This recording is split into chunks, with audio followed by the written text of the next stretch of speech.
আমাদের এই পৃথিবীতে বহু রকমের মানুষ আছে, আর যত রকমের মানুষ আছে এক এক জনের মন মানসিকতা চিন্তাধারা এক এক রকম।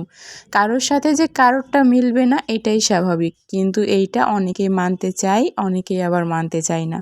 আসসালামু আলাইকুম এভরিওয়ান, কি অবস্থা সকলের? আশা করি সকলে খুব ভালো আছেন। আলহামদুলিল্লাহ, আমি আমার পরিবার পরিজন নিয়ে আপনাদের সকলের দোয়ায় খুব ভালো আছি। বরাবরের মতো চলে আসলাম নতুন আরও একটা ভিডিও নিয়ে। যদিও এর শর্ট কিছু ক্লিপ আমি অলরেডি আপলোড করে দিয়েছি, আর লং ভিডিওটা সময়ের অভাবে এডিটিং করা হচ্ছিল না, ভয়েস ওভার দেওয়া হচ্ছিল না, তাই আপলোডও দিতে পারছিলাম না। ইদানিং ব্যস্ততার তাগিদে সেইভাবে কোনো কিছু আর করা হয় না। আসলে অনেকগুলো কাজ একসাথে জমা পড়েছিল, সেগুলো ক্লিয়ার করতে করতে আমার সেভাবে আর এগুলোর দিকে খেয়াল করা হয় না। এই জন্যে আসলে এক হাতে সব কিছু সামলাতে গেলে একটু তো তালগোল পাকাই যায় অনেক সময়, তাই না?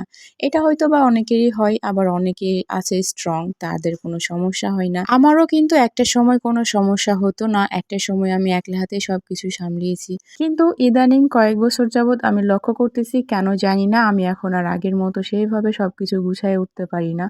কোনো কাজ করতে গেলেও কেন জানি না অনেকটা সময় লেগে যাচ্ছে, হয়তো বা সময়ের ব্যবধানেও হতে পারে, আবার হয়তো বা আমার আগের মতো কাজের প্রতি কোনো আগ্রহ নেই, এই জন্যও হতে পারে। কেন কি জন্যে এত কিছু তো বলতে পারছি না, তবে চেষ্টা করছি সব কিছু আবার আগের মতো করার, যেন আমি আগের মতো সব কিছু আবার করতে পারি, এইটার জন্য অনেকটা চেষ্টা করছি। আর আমাকে মেন্টাল সাপোর্ট দেওয়ার জন্য আমার ছেলে মেয়ে তারা তো আছেই। তো যাই হোক, কথা বলতে বলতে অনেক কথাই বলে ফেলেছি। এত কথা হয়তো বা শুনতে কারোরই ভালো লাগবে না, কিন্তু কেন জানি না আজকে এই কথাগুলো বলতে খুব ইচ্ছে করছিল।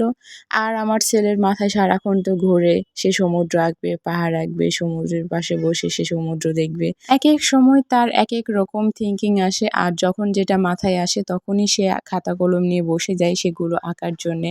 সে মনে করে তার মনের কথাগুলো যদি সে রং তুলির মাধ্যমে প্রকাশ করতে পারে তাহলে তার মানসিক একটা শান্তি পায়, এই জন্যে।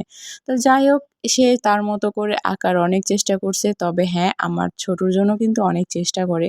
যদিও সে তার ভাইয়ের মতো করে এভাবে আঁকতে পারে না, তবে সে তার মতো করে চেষ্টা করে। আর যখনই সে দেখবে তার ভাই কোনো একটা কাজে ব্যস্ত হয়েছে, ঠিক সেই সময় তাকেও সেই কাজটাই করা লাগবে, মানে তাকে অনুকরণ করতে সে খুব পছন্দ করে, এই আর কি।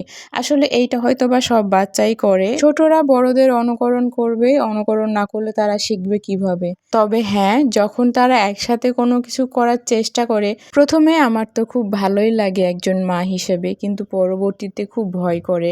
কারণ তারা যখন একসাথে কোনো কাজ করার চেষ্টা করে, হ্যাঁ, তারা তাদের মতো করে হয়তো বা সাকসেস হয়, কিন্তু কিছুক্ষণ পরে আমাকে পুরো রুম এত লং টাইম নিয়ে গুছাতে হয় যেটা বলার মতো না।